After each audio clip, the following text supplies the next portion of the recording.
A very pleasant good morning, dear readers. Welcome back to my channel, English Mentor.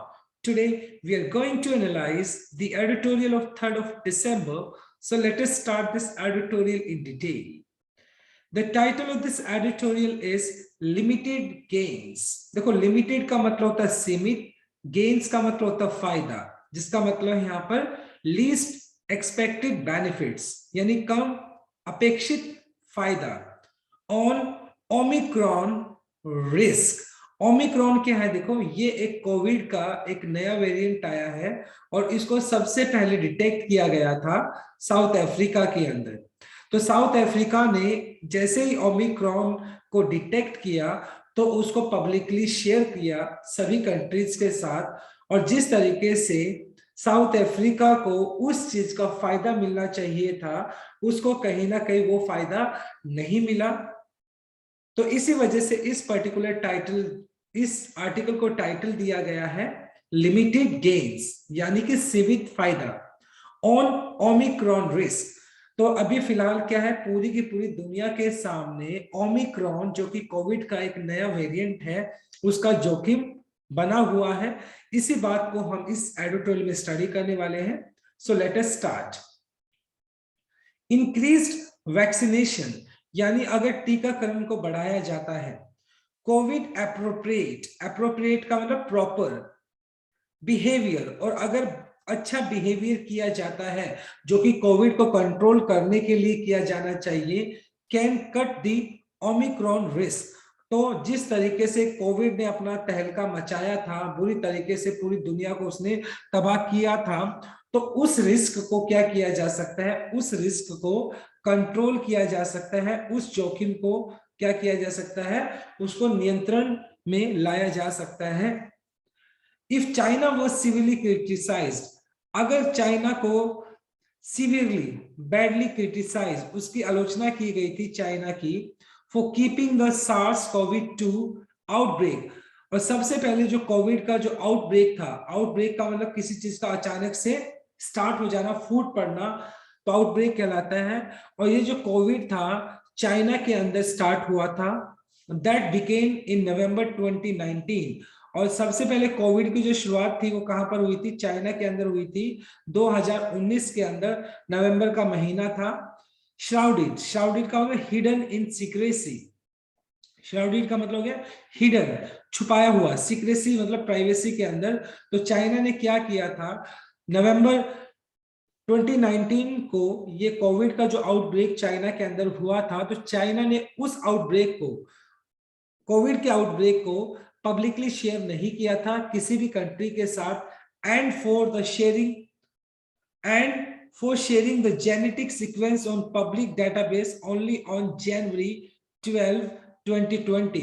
हालांकि China के अंदर ये जो आउटब्रेक हुआ था कोविड को लेकर, ये 2019 नवंबर में ही आ गया था, लेकिन चाइना ने इस बात को छुपाया, और उसके कम से कम 2 से 3 महीने के बाद जनवरी 12 को, 12 जनवरी 2020 को उसने वो जो आंकड़ा था कोविड को लेकर, उसको, उस डेटाबेस को पब्लिकली शेयर किया था। तो यानी कहीं ना कहीं चाइना ने 2 से 3 महीने तक उस पर्टिकुलर आउटब्रेक को छुपाया था। कंट्रीज दैट आर ट्रांसपेरेंट, अब जब कंट्रीज, मान लो साउथ अफ्रीका जैसी जो कंट्रीज हैं, जिन्हों वो जो कि बहुत ज्यादा ट्रांसपेरेंट है, पारदर्शी है, एंड क्विक इन शेयरिंग, और जैसे ही मतलब जैसे ही ओमिक्रॉन के कुछ केसेस पाए गए, तो साउथ अफ्रीका ने क्या किया, साउथ अफ्रीका के आने वाली जो कंट्रीज है, साउथ अफ्रीका जो एक कंट्री है, एक कॉन्टिनेंट है, उसमें आने वाली जो कंट्रीज हैं, तो उन्होंने क्या किया, उन्होंने क्विक इन शेयरिंग, उन्होंने शेयर किया वाइटल इंफॉर्मेशन, जो बहुत ही इंपॉर्टेंट डिटेल है, are not rewarded but the punished, बल्कि उनको क्या किया जाना चाहिए था, उनको रिवॉर्ड किया जाना चाहिए था, क्योंकि उसको आने वाले थ्रेट को, खतरे को क्या किया उसने, पूरे की पूरा जल्दी से जल्दी पूरी दुनिया को इस बात के लिए आगाह कर दिया। आर नॉट रिवॉर्डेड, उनको रिवॉर्ड की बजाय क्या किया गया, उनको पनिश किया गया, क्योंकि उनके ऊपर क्या कर दिया गया, ट्रेवल बैन लगा दिया गया उन पर्टिकुलर कंट्रीज के अंदर जहां पर ये ओमिक्रॉन के वायरस को डिटेक्ट किया गया, जहां पे उनका पता लगाया। तो तभी इस जो आर्टिकल है उसको बोला गया लिमिटेड गेन्स। हालांकि क्योंकि उन्होंने क्या किया था, पूरी की पूरी दुनिया को पब्लिकली क्या कर दिया, इस बात को इंटीमेट किया कि इस तरीके से ओमिक्रॉन नाम का एक वेरिएंट डिटेक्ट हुआ है। चाइना ने उस बात को छुपाया था, बल्कि वो कंट्रीज जिन्होंने इसको पब्लिकली अनाउंस किया कि इस तरीके से ओमिक्रॉन है, जो कि एक बहुत ही डेडली वायरस है इन कंपेयर टू, अगर कंपैरिजन किया जाए किसके साथ, कोविड के साथ कंपैरिजन किया जाए तो। After the first infection by a new variant, और जो ओमिक्रॉन है जो वो क्या है, एक नया वेरिएंट है, कोविड का ही एक नया वेरिएंट है। It has 32 mutations in the spike protein alone. और अगर आप देखें तो जो जिसका स्ट्रक्चर है, देखिए ये जो स्ट्रक्चर है कोविड का, अगर कोविड की अगर बात की जाए, कोविड का जो वायरस है उसका स्ट्रक्चर ऐसे है। तो ये स्पाइक्स जो है ऊपर की तरफ, ये जो कांटे से निकले हुए, इसको स्पाइक्स बोलते हैं। तो ये 32 क्या है, 32 इसके अंदर म्यूटेशंस है। म्यूटेशंस का मतलब होता है, वैसे ही होता है, म्यूटेट का मतलब रूप बदलना, राइट। स्पाइक मतलब ये जो कांटे से ऊपर उभरे हुए हैं, उसमें अलग तरह का प्रोटीन है, जो वायरस है प्रोटीन है वो अलग ही तरह का है उसमें, यानी 22 तरह का उसके अंदर क्या है, म्यूटेशन है। तो इट मींस ये बहुत ही ज्यादा क्या है, बहुत ज्यादा डेडली है। एट द सेम टाइम इसको डिटेक्ट करना भी बड़ा मुश्किल है। वाज कंफर्म्ड, और ये पहला केस क्या था, कंफर्म किया गया फ्रॉम स्पेसिमेन, सैंपल लिया गया था, कलेक्टेड ऑन November 9, यानी 9 नवंबर को एक सैंपल लिया गया था। वो सैंपल के थ्रू इस बात का पता चला। बोत्सवाना एक कंट्री है, एंड साउथ अफ्रीका ये दूसरी कंट्री होगी। डिलीजेंटली का मतलब हो गया दिल से, with diligence, posted it's genetic sequence on public database on.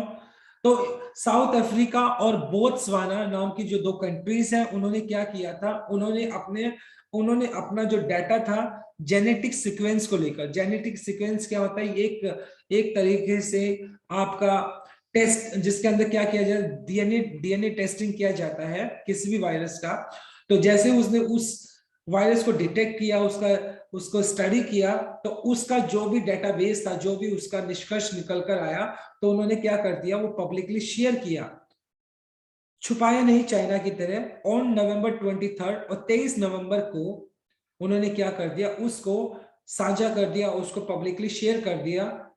Instead the travel bans now imposed on South Africa and few other African countries are not only in Congress but can actually be counterproductive। और इस तरीके से south Africa के ऊपर और उसके south Africa के ऊपर और अफ्रीकन कंट्रीज और दूसरी जो अफ्रीकन कंट्रीज है उनके ऊपर ट्रैवल बैन लगा देना, ये अपने आप में क्या है, ये इनएप्रोप्रिएट है। ये इनएप्रोप्रिएट ही नहीं बल्कि क्या है, ये काउंटर प्रोडक्टिव भी है, हार्मफुल भी है। यानी कि अगर आपने सच्चाई बताई है तो उस सच्चाई का खामियाजा आपको भुगतना पड़ेगा, ये बात हुई यहाँ पर। तो इट मींस क्योंकि चाइना ने उस बात को छुपाया था, लेकिन जैसे ही बोत्सवाना और साउथ अफ्रीका जो है, तो उन्होंने जैसे ही ओमिक्रॉन के जो केसेस डिटेक्ट हुए, तो उन्होंने उसको पब्लिकली शेयर किया November 23 को। और उसके बाद मतलब साउथ अफ्रीका और जो दूसरी अफ्रीकन कंट्रीज है उनके ऊपर क्या कर दिया गया, ट्रेवल बैन लगा दिया गया। और ये कहीं ना कहीं ये जो ट्रेवल बैन लगाया है are not impose on, not in Congress का मतलब हो गया एक तरीके से इनएप्रोप्रिएट, ये असंगत ही नहीं है बल्कि क्या है, ये हार्मफुल भी है। क्यों हार्मफुल है, क्योंकि उनको तो रिवॉर्ड किया जाना चाहिए था, रिवॉर्ड इन द सेंस क्योंकि उन्होंने क्या किया, पूरी दुनिया को इस बात के लिए इंटीमेट किया है कि ओमिक्रॉन एक डेडली वायरस है और इसके लिए हमें क्या रहना चाहिए, रेडी रहना चाहिए। बल्कि उनको तो क्या कर दिया गया, बॉयकॉट कर दिया गया एक तरीके से। Such rash decisions disincentivize countries from promptly reporting and sharing vital data which huge public health implication particularly during the pandemic। देखिए, और इस तरह का जो रैश डिसीजन लिया गया जिसके अंदर इन साउथ अफ्रीका और जो दूसरी अफ्रीकन कंट्रीज है वहां पर ट्रेवल बैन कर दिया गया, तो ये जो एक जल्दबाजी में डिसीजन लिया गया, तो ये क्या करता है, डिसइंसेंटिवाइज, जिसका मतलब डिस्करेज करना, अतोत्साहित करना। तो इस तरह का जो डिसीजन लिया गया जिसके तहत मतलब साउथ अफ्रीका और दूसरी अफ्रीकन कंट्रीज जो है उसके ऊपर क्या कर दिया गया, बैन लगा दिया गया, ट्रेवल बैन लगा दिया गया है। तो ये उन कंट्रीज को क्या करता है, अतोत्साहित करता है, खासतौर पर उन कंट्रीज को जो कि प्रॉम्प्टली का मतलब हो गया जल्दी से रिपोर्ट कर देती हैं, एंड शेयरिंग डाटा, जो अपना डाटा शेयर करती है with huge public health implication का मतलब डेंजर कह सकते हो, जो मतलब खास तौर पर उस चीज को लेकर जो कि पब्लिक के लिए बहुत ज्यादा क्या हो सकता है, डेंजरस हो सकता है, पर्टिकुलरली ड्यूरिंग द पेंडेमिक, और इस महामारी के दौरान। तो इन शॉर्ट बताने क्या बोला गया है कि खास तौर पे ये वो कंट्रीज जो कि प्रॉम्प्ट डिसीजन लेते हैं, बहुत ज्यादा जल्दी से लोगों को वेलफेयर को ध्यान में रखते हुए उन्होंने उस डाटा को पब्लिकली शेयर किया, जिससे कि पूरी की पूरी दुनिया क्या हो सके, वो अपने आप को प्रोटेक्ट कर सके, पूरी दुनिया इस बात के लिए रेडी रह सके कि जो ओमिक्रॉन है, जो वायरस है, वो भी बहुत ज्यादा ट्रांसमिसेबल है, बहुत ज्यादा फैल सकता है और बहुत ज्यादा डेडली है। तो उन पर्टिकुलर कंट्रीज को रिवॉर्ड देने की बजाय उनको क्या किया गया, पनिश किया गया है, क्योंकि उनके ऊपर ट्रैवल बैन लगा दिया गया है। तो डेफिनेटली सी बात है, तो इस तरीके से अगर उनको एक तरीके से बॉयकॉट किया जाएगा, तो कोई भी कंट्री ऐसी जो कि कोई भी ऐसी कंट्री जो कि इतना जल्दी रिपोर्ट देती है, तो वो डेफिनेटली सी बात है वो हतोत्साहित हो जाएगी, क्योंकि उसको तो बॉयकॉट का सामना करना पड़ेगा। चाइना था, उसने इस चीज को छुपाया, लेकिन बोत्सवाना और जो साउथ अफ्रीका है उसने इस चीज को छुपाया नहीं, बल्कि क्या किया, उन्होंने उसको जल्दी से पब्लिकली शेयर किया। तो इसी वजह से इस टाइटल को बोला गया लिमिटेड गेन्स, राइट। तो ये हमारी फर्स्ट स्लाइड है। Now let us discuss the grammar concept. देखते हैं, देखिए वैक्सीनेशन आपका नाउन हो गया, तो इंक्रीज्ड आपका हो गया V3 जो कि पास्ट पार्टिसिपल एडजेक्टिव है, वो सीवियरली क्रिटिसाइज्ड, तो बी प्लस थर्ड फॉर्म आपने यूज कर लिया, ये पास्ट इंडेफिनाइट पैसिव स्ट्रक्चर हो गया आपका, इन आपका प्रेपोजिशन हो गया, उसके बाद आपने शेयरिंग यूज कर लिया जो कि V1 प्लस ING जीरेंड है आपका, ऑन आपका एक प्रेपोजिशन है। जनरली जब आप डेट्स को डिस्कस करते हैं तो डेट्स के बारे में बात करते हैं तो आप वहां पर ऑन यूज कर लेते हैं। Now let us move on to our second slide.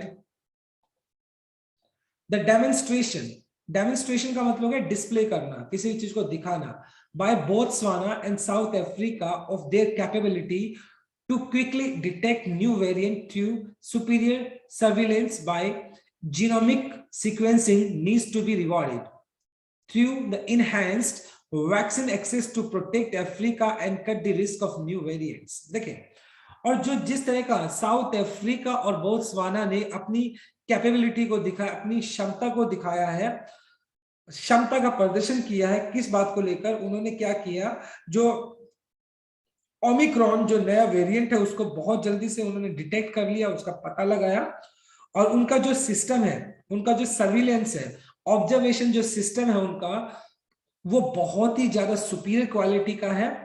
Genomic sequencing क्या होता है, कोई भी वायरस का जो डीएनए होता है उसको स्टडी किया जाता है, तो उनका जो सर्विलेंस है, ऑब्जर्वेशन है, वो क्या सुपीरियर है, और उसको क्या किया जाना चाहिए था, रिवॉर्ड किया जाना चाहिए उसको, उसकी तो प्रशंसा की जानी चाहिए through enhance vaccine.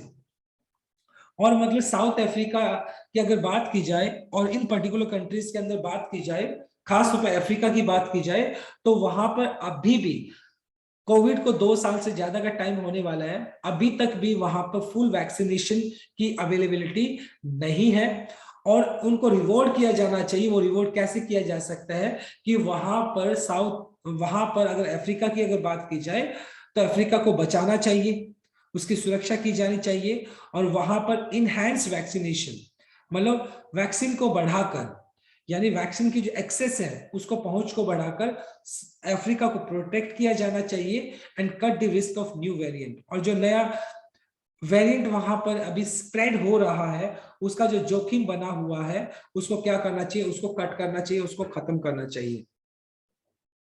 On November 30 नवंबर को देखा जाए, the Netherlands reported the sample collected on November 19 and 23, और 30 नवंबर को द नीदरलैंड रिपोर्टेड, नीदरलैंड इस बात को रिपोर्ट किया, इस बात को बताया कि सैंपल्स लिए गए थे 1923 नवंबर को, बिफोर साउथ अफ्रीका अनाउंस्ड, यानी साउथ अफ्रीका इस बात को अनाउंस करता, तो उससे पहले 1923 नवंबर को सैंपल्स लिए गए थे, और उन सैंपल का जो रिपोर्ट था वो नीदरलैंड ने 30 नवंबर को बताया, announce is finding and travel bans went into effect. और इससे पहले कि साउथ अफ्रीका ने वो जो फाइंडिंग थी, साउथ अफ्रीका ने ये बताया था कि इस तरीके से वहां पर एक न्यू वेरिएंट को क्या किया गया, डिटेक्ट किया गया है,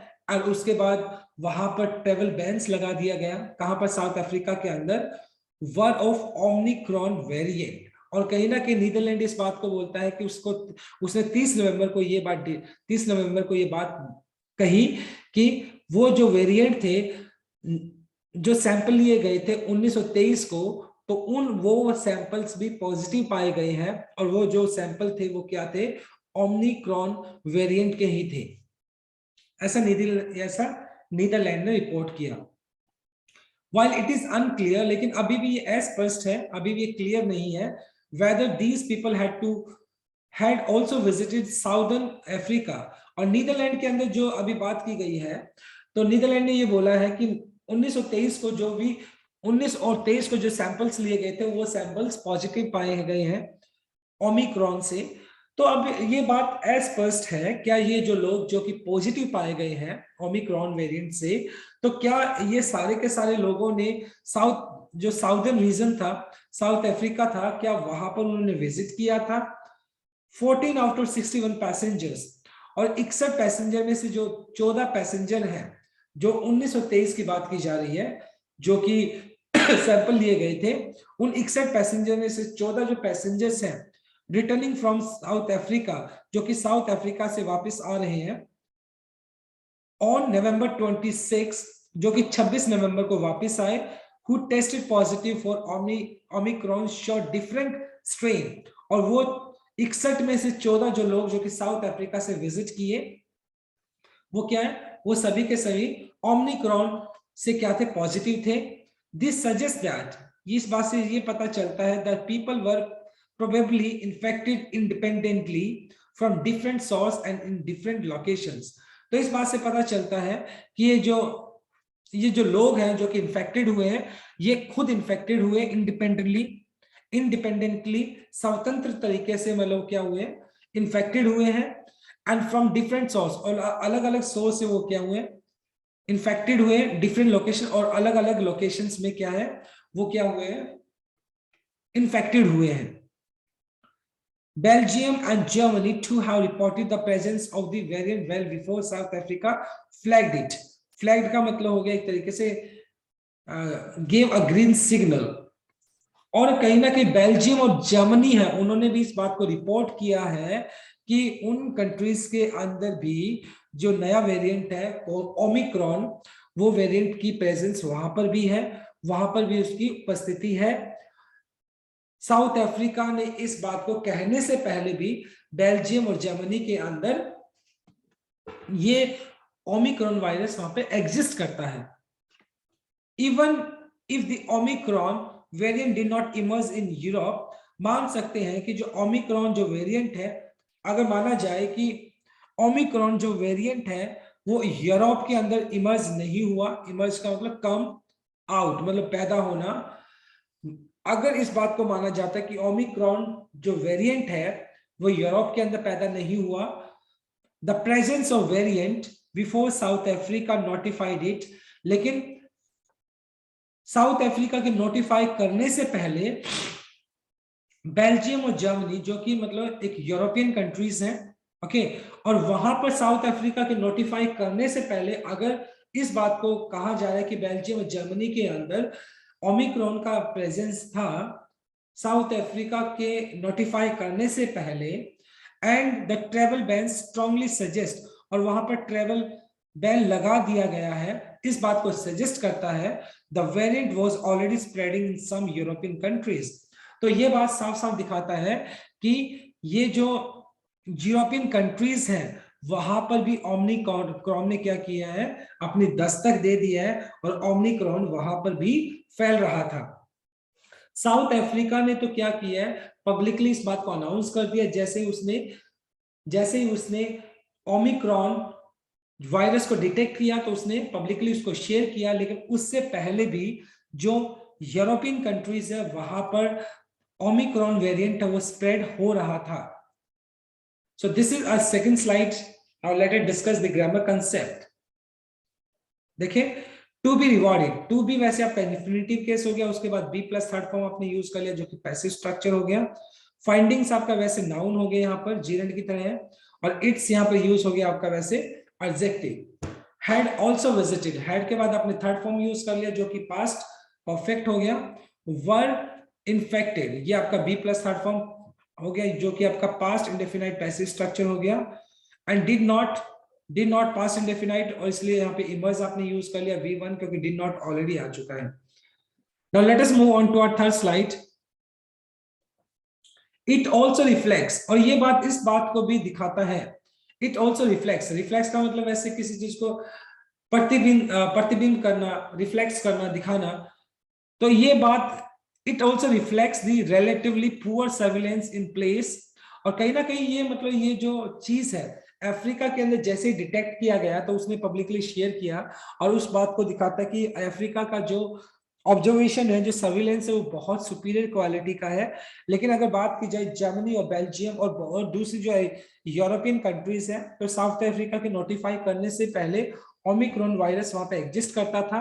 और इस बात को अगर देखा जाए ध्यान से तो ये रिफ्लेक्ट करता है कि पुअर सर्विलेंस, मतलब वहां का जो सर्विलेंस है, जो निगरानी है, जो ऑब्जर्वेशन है, वो रिलेटिवली पुअर है वहां पर there when compared with the two African countries. और अगर यूरोपियन कंट्रीज के सर्विलेंस को कंपेयर किया जाए किसके साथ, बोत्सवाना और साउथ अफ्रीका के सर्विलेंस के साथ, तो कहीं ना कहीं यूरोपियन कंट्रीज का जो सर्विलेंस है वो काफी पुअर है। दिस अंडरस्कोर्स, अंडरस्कोर का मतलब होता है एम्फसाइज करना, किसी बात पर जोर देना। ये इस बात पर जोर देता है the need to have system in place, कि मतलब सर्विलेंस जो है ना, ऑब्जर्वेशन वाला जो सिस्टम है, जो आपकी व्यवस्था है, वो एग्जैक्टली क्या होनी चाहिए, प्लेस होनी चाहिए, प्रॉपर तरीके से चलनी चाहिए। एंड द डिले और reduce the spread of the new variant through testing. और अगर मान लो ये जो टेस्टिंग हो रही है लगातार ओमिक्रॉन को लेकर, अगर इसमें किसी भी तरह की डिले होती है या उसके अंदर कमी होती है, टाइम से पहले कमी होती है, two upon arrival of the application of quarantine, और जैसे कोई भी मतलब जो पैसेंजर बाहर से आते हैं और मतलब जो उनको क्वारंटीन किया जाना चाहिए, क्वारंटीन किया जाना चाहिए, उनको आइसोलेट किया जाना चाहिए, उनकी टेस्टिंग होना चाहिए। और अगर उनकी टेस्टिंग प्रॉपर तरीके से नहीं होती है और उसके अंदर डिले होती है, तो कहीं ना कहीं इसके चांसेस और भी ज्यादा बढ़ जाएंगे। एज रिकमेंडेड, रिकमेंडेड का मतलब सजेस्ट करना, by WHO, world health organisation. तो WHO ने इस बात की भी क्या की है, पुष्टि की है, इस बात का सुझाव दिया है कि अगर कोई भी बाहर से आता है तो उसको क्वारंटीन किया जाना चाहिए, उसका टेस्टिंग होना चाहिए, और टेस्टिंग में किसी भी तरह की ढिलाई नहीं होनी चाहिए। एंड इनडिस्क्रिमिनेट, एंड इनडिस्क्रिमिनेट का मतलब रेकलेस, अंधाधुंध। Travel ban is no solution, और मतलब इस तरीके से साउथ अफ्रीका और बोत्सवाना के ऊपर जो ट्रेवल बैन लगा दिया गया है वो कोई एक प्रॉपर सॉल्यूशन नहीं है, ये कोई सॉल्यूशन नहीं है। सेवरल कंट्रीज इंक्लूडिंग इंडिया, बहुत सारी ऐसी कंट्रीज है जिसके अंदर इंडिया भी है, have already reported cases of Omicron variant. और बहुत सारी ऐसी कंट्रीज है जहां पे ओमिक्रॉन वेरिएंट जो है कोविड का उसको रिपोर्ट किया गया है, और इंडिया के अंदर भी इसके कुछ केसेस को रिपोर्ट किया गया है।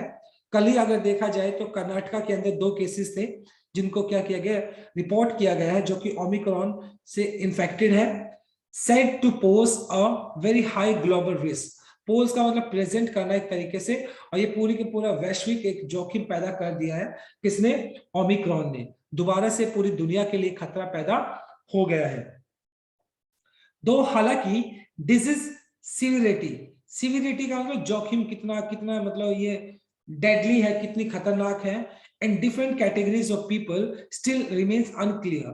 और लेकिन मतलब किन लोगों के लिए ज्यादा सीरियस है, किन लोगों के लिए ये ज्यादा सीरियस नहीं है, तो ये बात अभी अनक्लियर है। इस बात को बताना अभी क्या होगा, ये बात अभी अनक्लियर है, इसका भी पता नहीं है। प्रिलिमिनरी प्रारंभिक एविडेंस, जो हमारे पास सबूत हैं, जो हमारे पास प्रारंभिक सबूत हैं, वो सारे सजेस्ट करते हैं, वो इस बात का सुझाव देते हैं that the new variant increases the risk of री इन्फेक्शन। और ये जो नया वेरिएंट आया है, तो इससे जो कोविड से लोग ऑलरेडी इन्फेक्टेड हो चुके हैं, उनके री इन्फेक्शन होने के ज्यादा चांसेस बढ़ गए हैं। एंड पॉजेसेस, और ये जो ओमनी वेरिएंट है, जो ओमिक्रॉन है, पजेस कीपिंग रखना अ पॉसिबल ट्रांसमिशन एडवांटेज। कहीं ना कहीं मतलब जिस पेस से जो कोविड क्या कर रहा था, इन्फेक्ट कर रहा था, उससे कहीं ज्यादा पेस से ओमिक्रॉन इन्फेक्ट कर सकता है। ट्रांसमिशन का मतलब हो गया इन्फेक्शन। मतलब अगर इट वाज सेड कि जो कोरोना का जो वायरस है वो कहीं ना कहीं 15-20 लोगों को इन्फेक्ट कर सकता है, लेकिन जो ओमिक्रॉन है वो 35 लोगों तक को क्या कर सकता है, वो इन्फेक्ट कर सकता है। तो कहीं ना कहीं ओमिक्रॉन जो वायरस है वो ज्यादा ट्रांसमिसिबल है, वो ज्यादा से ज्यादा लोगों को इन्फेक्ट कर सकता है। As seen in surge in Omicron cases in South Africa, और जैसा कि सर्च किसी चीज का बढ़ना, जैसे कि साउथ अफ्रीका के अंदर ओमिक्रॉन के जो केसेस लगातार बढ़ रहे हैं, वो इस बात की पुष्टि भी करते हैं। इट इज टाइम, ये सही समय है, टाइम इंडिया इंक्रीजेस, और इंडिया के लिए एक बिल्कुल सही टाइम आ गया है कि उसको इंक्रीज करना होगा द पेस ऑफ वैक्सीनेशन। क्यों एक टाइम के बाद अभी जो इंडिया का जो वैक्सीनेशन है वो बहुत ज्यादा स्लगिश हो चुका है, सुस्त पड़ चुका है। लेकिन अब इस वेरिएंट को देखते हुए, जो कि ओमिक्रॉन जो वेरिएंट है, उसको देखते हुए इंडिया को अपना वैक्सीनेशन पेस को बढ़ाना होगा, हैज बेटर अधेरेंस, और at the same time India को इस बात का इंश्योर करना होगा कि बेटर अधेरेंस का मतलब हो गया अबाइडेंस, पालन करना, टू कोविड एप्रोप्रिएट बिहेवियर, और कोविड को लेकर जो भी गाइडलाइंस है, कोविड को लेकर जिस भी तरह की मेजरमेंट्स किए जाने चाहिए, जिस भी तरह के जो प्रोटोकॉल्स है उनको फॉलो किया जाना चाहिए, जिसमें मास्किंग हो गया और सोशल डिस्टेंसिंग हो गया, हैंड सैनिटाइजर हो गया यूज करना, वैक्सीनेशन लेना हो गया, वो सारे के सारे जो एप्रोप्रिएट बिहेवियर है, जो कि एक प्रॉपर बिहेवियर होना चाहिए, उसको फॉलो किया जाना चाहिए टू कट द रिस्क, जिससे कि ओमिक्रॉन जो वायरस है उसके जोखिम को कम किया जा सके। राइट, तो अभी फिर एक नया थ्रेट हम पूरी दुनिया के सामने आकर खड़ा हो गया है ओमिक्रॉन वायरस के तौर पर। तो सभी को इस बात को इंश्योर करना होगा, हर वो प्रोटोकॉल या कोविड की जितनी भी गाइडलाइंस है उसको दोबारा से फॉलो करना चाहिए। और वो जो लोग जिन्होंने अभी तक अपना वैक्सीनेशन नहीं लिया है, उनको अपना वैक्सीनेशन लेना चाहिए, जिससे कि उनकी जिंदगी को क्या किया जा सके, प्रोटेक्ट किया जा सके। तो अब ये ग्लोबल थ्रेट दोबारा से एक पूरी दुनिया के सामने आकर खड़ा हो गया है। Right, so this is our article of the day. Now let us discuss the grammar concept. देखो to have आपका infinitive हो गया, 2 plus V1 आपने यूज कर लिया, और have reported आपने यूज कर लिया, present perfect have के बाद आपने third form यूज कर लिया। Right? So my dear readers, this is all about from this article. Thanks for watching this video. Please do like, share, comment and subscribe to my channel. So tomorrow I'll continue with another article. Till then, bye bye, take care and have a nice day.